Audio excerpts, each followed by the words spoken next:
tous, merci d'être aussi nombreux à cette conférence. Aujourd'hui, on va vous parler du coup de Gephi, l'utilisation de Gephi avancée dans un objectif SEO. Donc avant, on va se présenter. Donc moi, c'est Axel. Donc je travaille avec Daniel chez SEO Mix et je fais du référencement depuis 7 ans. Je suis le créateur de l'agence SEO Mix et comme le disait Axel, on est une agence experte dans le référencement naturel de WordPress. Et en fait, chez nos clients, le logiciel Gephi, en fait, on l'utilise extrêmement souvent lors des audits. Et là, le but du jeu, c'est de vous montrer vraiment jusqu'où on peut aller avec cet outil et le potentiel d'optimisation que vous pourriez avoir. Alors, justement, les objectifs de la conférence aujourd'hui, donc pour ceux qui ne connaissent pas le logiciel, ça va être de vous le présenter rapidement, de vous montrer quelques analyses de base qu'on peut faire avec l'outil. Et on a aussi pris 2 cas concrets. L'idée, c'est de ressortir de cette conférence et que vous puissiez appliquer directement les Gephi et les optimisations SEO dans la foulée. Donc on a pris 2 cas et on vous présentera les chiffres, les optimisations mises en place à partir des analyses Gephi. Donc Gephi, pour ceux qui ne connaissent pas, c'est un logiciel à la base qui a été utilisé pour les statistiques. Il est utile en SEO pour surtout analyser la structure et le maillage interne, surtout pour les sites avec beaucoup de pages.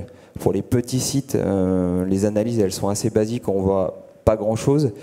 Pour les sites avec plusieurs centaines, voire des milliers de pages, c'est déjà un peu plus intéressant pour remonter pas mal de problématiques. Par contre, faites attention que ce logiciel, il est très instable et puis il est un peu compliqué à prendre en main au début. Il plante régulièrement, donc on s'énerve assez facilement à l'agence, nous, quand le logiciel plante et qu'on est obligé de recommencer à zéro. Donc juste pour terminer sur cette présentation, vous avez un graphique sur cette slide. Donc c'est une visualisation là d'un site sur lequel on a travaillé.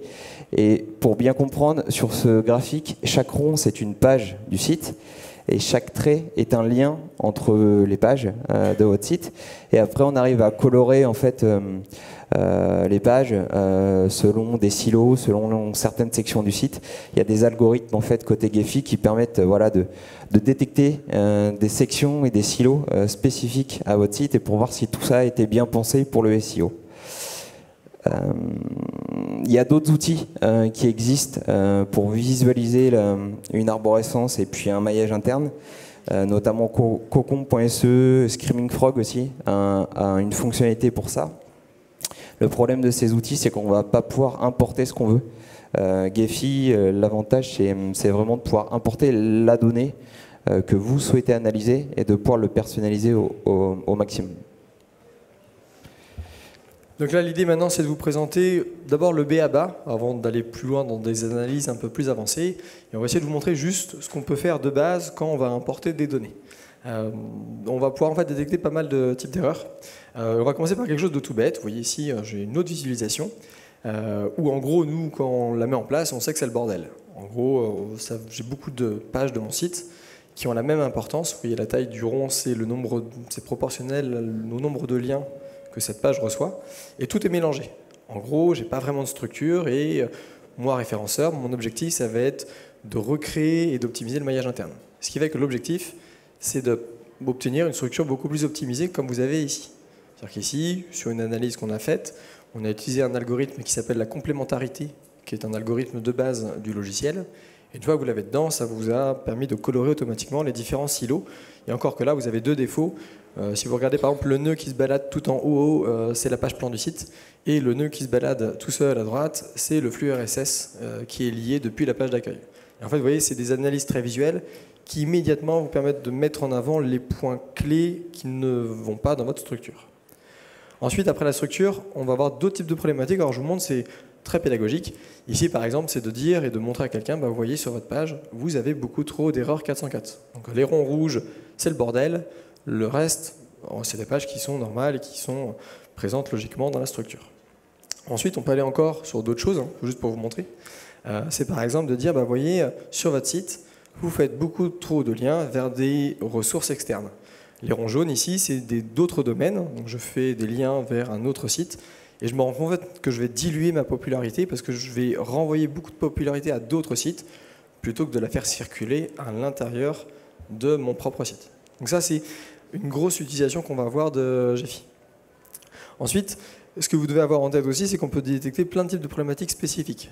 Nous, par exemple, on travaille beaucoup avec WordPress. Les clients adorent utiliser les pages d'étiquettes, ils en mettent partout. Et en fait, dès qu'on visualise, on peut le montrer au client. C'est-à-dire qu'on peut lui dire, bah, vous voyez, il faut arrêter. Et vous voyez tout le nuage de petits ronds, c'est toutes les étiquettes que l'utilisateur a renseignées quand il écrivait ses articles en long, large, en travers. Donc en gros, c'est le bordel. Et c'est justement un autre point qui va être intéressant, c'est qu'en fait, le but du jeu aussi de Gephi, c'est non seulement de pouvoir travailler en tant que référenceur, mais c'est un élément très pédagogique. Si vous voulez expliquer à un client, à un collègue, à un utilisateur, ce qui ne va pas sur son site, une image ça vaut 1000 mots, vous lui montrez la problématique et tout de suite il va dire oui effectivement sur ce point là j'ai fait n'importe quoi et il va pouvoir corriger ou en tout cas il va un peu plus vous faire confiance. Donc ça c'est des choses qui sont assez importantes à avoir, toujours dans des analyses basiques pour l'instant. Dans la suite là, de la conférence, je vais vous expliquer un petit peu comment on peut visualiser justement sa structure et son maillage interne avec Gephi. Il y a plusieurs étapes pour pouvoir travailler avec Gephi. Il y a 3 étapes. La première étape, ça va être de préparer vos données, ensuite de les importer et de les analyser. Donc pour la préparation des données, vous allez avoir besoin d'un premier outil. Nous on utilise Screaming Frog, donc un crawler, pour récupérer en fait l'ensemble des pages de votre site. Screaming Frog, il va également vous permettre en fait de récupérer l'ensemble des liens internes que se font vos pages. Il y a une petite fonctionnalité qui s'appelle All in Links. C'est un export qu'on fait et dans un fichier Excel, on récupère l'ensemble du maillage interne entre vos pages. Donc ça, c'est les 2 éléments dont vous allez avoir besoin justement pour derrière travailler avec Gephi. Le deuxième outil, ça va être Excel. Forcément, on va exporter les données depuis Screaming Frog et derrière, on va devoir les traiter. Donc là, on vous a mis vraiment le détail du nettoyage que vous devez effectuer sur Excel pour que ce soit le plus opérationnel possible et concret pour vous à la suite de cette conférence. Donc je ne vais pas vous détailler tous les éléments, toutes les étapes en tout cas pour nettoyer vos fichiers sur Excel, c'est détaillé ici. Vous pourrez les consulter après la conférence avec les slides. Et l'étape d'après, du coup, c'est une fois qu'on a préparé ces données dans Excel, on va exporter, du coup, importer plutôt 2 fichiers. Un fichier qu'on va appeler node.csv qui va contenir toutes les URL du site. Et le second fichier qu'on aura aussi nettoyé, qui va s'appeler edge.csv, ça va être l'ensemble des liens internes entre vos pages du site. Donc là, comme on vous disait, on vous remettra les slides, donc vous aurez le détail. Et maintenant, en fait, une fois que vous aurez testé un peu le logiciel pour importer des données, la vraie clé du logiciel, c'est de se dire, en fait, je peux importer n'importe quel type de data. Et comme je peux lui envoyer n'importe quoi, je peux visualiser, tester ou corriger n'importe quel type de problématique. Un des intérêts de Gephi, c'est qu'en fait, par exemple, vous avez l'algorithme du PageRank qui est directement intégré dedans. Et vous pouvez calculer le PageRank de vos pages, la transmission de popularité sur l'ensemble de vos sections. C'est-à-dire qu'ici, alors je vous ai fait un petit schéma à côté pour comprendre, mais les liens internes vont vous transmettre de manière brute de la popularité d'une page à une autre. Et le but du jeu du référenceur, c'est de pousser ces pages principales. J'envoie un maximum de popularité à certaines URL de mon site. L'exemple typique sur vos sites, c'est que c'est la page mention légale qui reçoit souvent beaucoup de PageRank. Pourquoi? Parce qu'elle est liée depuis toutes vos pages. Et donc dans les faits, forcément, elle reçoit beaucoup de liens. Donc elle a une place importante dans la structure. Et le fait d'utiliser ce logiciel, c'est que vous pouvez visualiser le PageRank. Et même mieux, vous pouvez manipuler Gephi pour voir si en supprimant un nœud ou en supprimant un lien, est-ce que j'arrive à retransmettre la popularité vers une autre page. Ça, c'est le premier intérêt. Deuxième intérêt qu'on va avoir, c'est qu'on va se dire, en fait, comme je peux importer n'importe quoi, je peux visualiser n'importe quel type de problématique. Vous partez en fait de ce que vous voulez analyser. Alors, je vous donne quelques exemples. Je pourrais très bien me dire, je veux analyser le poids des liens en fonction de l'emplacement de celui-ci. Par exemple, dire un lien dans le header a plus de poids qu'un lien dans le footer et le lien à l'intérieur de mon contenu a encore plus de poids.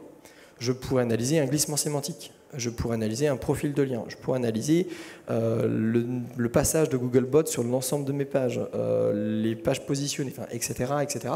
Et on peut faire pas mal de choses. Et pour vous montrer juste un exemple du potentiel de tout ça, là c'est un petit test qu'on a fait juste pour s'amuser. Et là je me suis dit, j'ai envie d'analyser le profil de lien que j'ai par rapport à 3 de mes concurrents. En rouge, vous avez notre site. En bleu, 3 des concurrents dans la thématique WordPress. Et l'ensemble des ronds que vous voyez, c'est les domaines référents. Et la taille des domaines référents, les points noirs, est proportionnelle en fonction du trust flow, donc de la popularité de ces éléments-là. Et visuellement, je vais tout de suite voir quels sont mes domaines référents à moi, quels sont les domaines référents communs à l'ensemble des 4, et aussi, surtout, ce qui m'intéresse, quels sont les domaines référents que les 3 autres ont et que je n'ai pas. Alors certes, vous pourriez avoir la même chose dans Excel, mais c'est beaucoup plus manipulable en fait. C'est beaucoup plus simple, c'est beaucoup plus pratique, parce que tout de suite, je vais savoir, moi, en tant que référenceur, ce que je vais actionner immédiatement. Et ce qui m'amène justement, après, un autre point qui est assez fun à faire dans ce logiciel-là, en fait, vous pouvez installer des extensions, comme dans un navigateur, et je vous conseille très fortement l'extension qui s'appelle Sigma Exporter. En gros, vous allez exporter un fichier HTML, et vous allez pouvoir visualiser la structure de votre site à l'intérieur de Chrome, Firefox, etc. Et comme vous voyez dans l'animation, en temps réel, à chaque fois que je clique sur un nœud, ça va me dérouler à droite toutes les informations que j'ai importées, donc ici les informations issues de Screaming Frog, et je peux masquer ou démasquer l'ensemble des autres nœuds en fonction du nœud que j'ai sélectionné. Donc quand je veux travailler, en fait c'est beaucoup plus pratique sur un ensemble de structures sur un site internet, et surtout c'est beaucoup plus facilement manipulable qu'à l'intérieur de Gephi. Ceux qui ont déjà testé un petit peu, quand vous êtes dans l'interface, quand vous voulez sélectionner des nœuds, voir ce que c'est, etc., en gros c'est le bordel, et ça va pas mal vous aider. Du coup, pour cette conférence, pour vraiment vous montrer des exemples concrets de ce qu'on peut visualiser et de ce qu'on peut corriger sur un site dans un objectif SEO, on a chacun pris en fait un site avec Daniel. On a fait les analyses Gephi, on a fait les améliorations à partir de ce qu'on a détecté sur Gephi, et on a vu derrière l'impact en termes de positionnement ou de trafic sur le site. Donc on va vous montrer 2 exemples. Un premier exemple sur un site de sport de raquette. Pour vous donner un tout petit peu de contexte, c'était un site qui avait une 60aine de pages, donc c'était un petit site qui avait déjà été pensé dans un objectif SEO, qui avait plutôt été bien pensé, les contenus étaient plutôt riches et bien structurés. Il possède déjà un peu de visibilité, en tout cas dans les SERP. Le second site sur lequel Daniel a travaillé, un site sur les jeux vidéo, qui était un peu plus gros, qui avait 450 pages, qui était vraiment pas optimisé pour le SEO, et par contre qui avait quand même des contenus plutôt riches et un profil de lien aussi intéressant. Donc les étapes clés pour ces 2 cas pratiques, ça a été les suivantes. Le 20 février, en fait, on a choisi chacun son site. Le 25 février, on a réalisé nos premières analyses avec Gephi. Et entre le 1er et le 5 mars, on a corrigé les problématiques détectées. Et on a amélioré certains aspects SEO. Et ce qu'il faut bien avoir en tête, c'est qu'on n'a touché à aucun contenu du site. Et on n'a créé aucun lien externe aussi vers ce site-là. Donc moi, en ce qui me concerne sur le site de sport de raquette, j'avais fait une première visualisation, celle que vous voyez à l'écran, et qui me permettait de comprendre comment était diffusée la popularité interne entre mes pages. Quelles étaient les pages qui recevaient le plus de popularité, quelles étaient celles qui recevaient de la popularité mais qui n'étaient pas du tout stratégiques pour le SEO, et quelles étaient les problématiques éventuelles techniques. Donc sur le graphique, donc vous visualisez en bleu, de blanc à bleu, les pages internes. J'ai coloré en vert aussi tous les liens qui sortaient du site pour vraiment les détacher. Et là, à partir de ça, l'idée c'était de se dire quelle page je supprime, vers quelle page je fais du lien interne pour donner un boost SEO. La seconde visualisation, je l'ai complétée par rapport à la première, en fait en intégrant également les backlinks. Donc ce que vous voyez en fait en jaune, c'est les liens externes qui pointent vers les pages de mon site. Et tout de suite, en un coup d'œil, j'ai remarqué voilà, quelque chose qui est assez flagrant, c'est que ma page d'accueil était la page qui recevait 90-95% des liens externes. Et donc qui avait une popularité extrêmement importante et qui recevait un maximum de PageRank. Les liens verts, pareil, c'était les liens sortants du site. Et donc là, l'idée, c'est aussi de nettoyer ça pour conserver un maximum de popularité sur le site. Et après, on a fait pas mal d'autres tests. Donc là, cette fois-ci, sur le deuxième site de jeux vidéo, un peu plus gros, on s'est dit, bah voilà, au lieu des analyses un peu plus classiques qu'on peut faire habituellement avec ce logiciel, on va se dire, bah tiens, jusqu'où on peut aller. Et par exemple, on s'est posé la question, sur l'ensemble des pages de mon site, quelles étaient les pages qui, en règle générale, permettaient de passer le plus rapidement d'une URL à une autre. En gros, quels sont mes nœuds de transit, on va dire ça comme ça. Et là, l'idée, c'était de visualiser ça. Vous allez utiliser en fait un algorithme à l'intérieur de Gephi qui s'appelle les plus courts chemins avec la variante qui s'appelle Betweenness Centrality. Vous verrez, si vous l'utilisez, c'est dans la colonne de droite du logiciel. Et en fait, ici, la visualisation que vous avez, le gros rond que vous voyez à gauche, c'est purement et simplement ma page plan de site. Ce qui est assez logique. Ma page plan de site étant, en règle générale, le moyen le plus court et le plus courant de passer d'une URL à une autre, peu importe où on se trouve sur ce site-là. C'est juste qui est intéressant, là, ce qu'on ne voit pas dans ce qu'on fait, c'est que quand on voit ce genre de problématique, on peut tout simplement, dans le logiciel, tout simplement supprimer un nœud, supprimer une URL, supprimer un lien, et tout de suite recommencer l'algorithme pour dire, bah tiens, j'ai vu que cette page plan du site, finalement, était un nœud trop central de mon site, je la supprime, qu'est-ce qui se passe juste après? Alors je ne vous dis pas de la supprimer, mais c'est juste un exemple. Donc ça, c'est une première visualisation. Deuxième visualisation qu'on aime beaucoup à l'agence, c'est de se dire, si je fais une vraie structure dans mon site, ça veut dire que je vais faire des sections. Dans ces sections, vous aurez des liens entre les pages. Ma catégorie fait un lien vers la catégorie enfant, qui elle-même fait un lien retour vers la catégorie parente. En fait, je vais avoir ce qu'on appelle des liens mutuels. Dans le logiciel, ça va être pareil. On peut lui dire, tiens, tu prends ma structure et montre-moi que les liens mutuels et tu vas ignorer l'intégralité des autres liens. Ce qui fait qu'ici, on se dit, tiens, c'est bien, en fait, j'ai une structure qui a l'air pas trop mal, j'ai des grappes, j'ai mes silos. Mais ce qui me pose problème, c'est le nuage de petits ronds que vous avez qui est complètement excentré. Parce que ça veut dire que c'est des URL de mon site qui sont hors silo. Ils ne sont pas dans ma structure. C'est-à-dire qu'à un moment donné, une de mes pages fait un lien vers ces nœuds, mais ne fait pas de lien retour. Donc ça veut dire que je les ai mal catégorisés, je les ai mal intégrés à l'intérieur de mon site. Et le but du jeu, en fait, c'est de les ramener dans ma structure correctement. Ça aussi, c'est un autre exemple de ce qu'on peut faire avec ce logiciel. Et une autre aussi que j'aime beaucoup, où on peut se dire, voilà, c'est que des exemples, mais c'est pour vous montrer ce qu'on peut faire.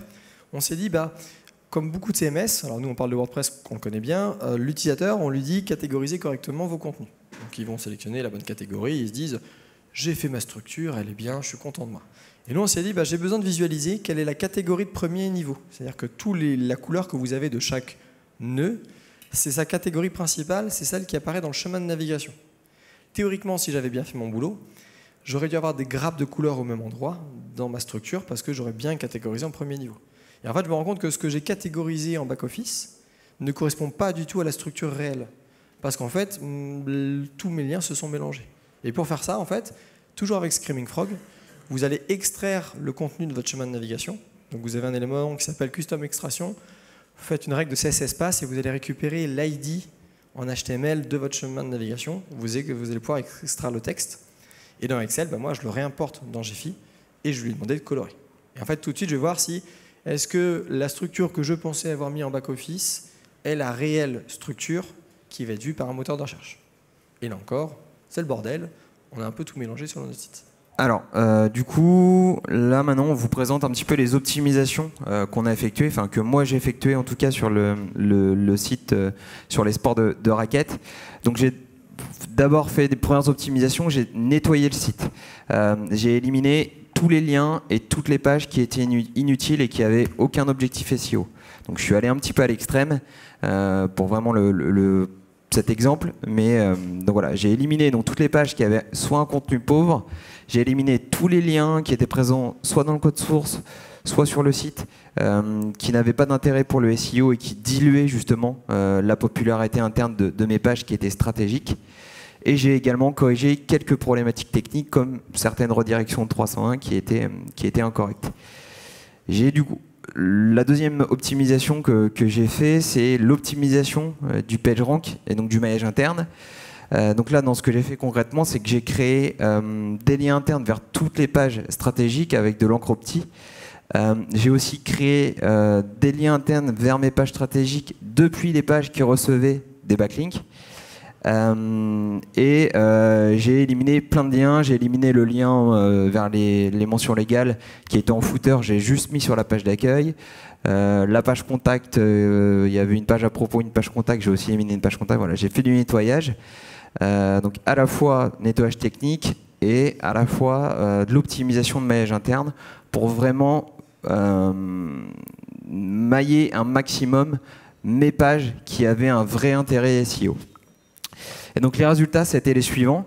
Donc on avait fait les optis début mars. Au 26 mars, le jour où on a pris les résultats pour la conférence, j'ai augmenté le trafic SEO de 20% par rapport à la période précédente. J'ai traqué 25 mots-clés. Sur ces 25 mots-clés, au 1er mars, j'en avais 5 qui étaient dans le top 5 Google. Le 26 mars, j'en avais 16. Donc j'ai augmenté. Il y a 11 nouveaux mots-clés qui n'étaient pas dans le top 5, qui sont apparus dans le top 5, d'où l'augmentation de trafic. Et le mot-clé stratégique qui fait plusieurs milliers de recherches par mois dans Google, lui, il est passé de la 7e position à la 3e position. Donc j'ai gagné 4 positions en 3 semaines, juste avec de l'optimisation de PageRank, nettoyage voilà, des pages et des liens inutiles, sans vraiment toucher à aucun contenu, ni en créant aucun lien externe.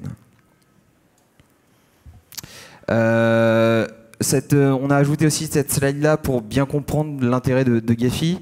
En éliminant la page mention légale du footer, j'ai aussi en fait diminué son PageRank de 86%. Et toutes mes pages stratégiques, le PageRank, il a évolué entre 8 et 10%. D'où le fait aussi que du coup mes positions se soient améliorées et que le trafic est augmenté. Sur le second site, donc là un site qui à la base n'était pas du tout optimisé SEO, on a aussi le même travail initial, donc on va dire un nettoyage assez classique, suppression des pages inutiles, les pages en erreur, les redirections qui servent à rien, etc. Donc en fait on va élaguer un peu notre structure, donc ça déjà on va le voir en refaisant une analyse Gephi. Et après on va se dire, nous en fait on va automatiser la structuration en silo, c'est-à-dire qu'en gros on va se dire pour chaque typologie de page, je dois ne mettre en avant que cette structuration, et ça passe par des choses toutes bêtes. C'est-à-dire que ma page d'accueil ne va lier que les catégories de premier niveau. Des catégories de premier niveau ne vont lier que des sous-catégories, et les sous-catégories ne vont lier que les articles. Les articles dans une même catégorie vont se lier entre eux. Et on va aussi automatiser le siloing via le menu. C'est-à-dire qu'en fait, mon menu ne va pas afficher toutes mes sous-catégories. Il faut que je rentre dans cette sous-catégorie pour que le sous-menu complet apparaît. Ce qui me permet, quand je rentre dans une section de mon site, que cette section de mon site ne fasse pas des liens vers d'autres sous-sections qui sont dans un autre silo. Et l'idée, c'est de, on va dire, cloisonner au maximum. Alors bien sûr, il y a des problématiques marketing, on ne peut pas appliquer ça à n'importe quel site pour plein de raisons. Mais là, l'idée, c'était juste de dire, en regardant ce que me donne Gephi, jusqu'à quel point je peux optimiser et corriger. Et au niveau des résultats, on est à peu près sur des éléments équivalents, alors sachant qu'on n'a rien touché, pour rappel, en termes de sémantique, de rédaction, de contenu, de ciblage de mots-clés, etc. Mais on a une progression moyenne de 18% sur l'ensemble des mots-clés en termes de position. Et on va avoir, alors, quelques régressions comme toujours, mais là où j'ai 6 mots-clés qui perdent des positions, j'en ai 19 qui reviennent. Et là, de la même façon, on va avoir pas mal de mots-clés qui vont revenir dans un top 10 qui avant avaient complètement disparu. Et là, on a vraiment uniquement joué sur du maillage interne et de la transmission de popularité d'une page à une autre, qu'on n'aurait pas vu si on avait travaillé juste dans Screaming Frog avec Notelist ou dans Excel, parce qu'on va dire que les données sont beaucoup moins facilement utilisables. Et nous avons fini cette démonstration. J'espère qu'elle vous a plu. Si vous avez des questions, nous sommes à votre disposition.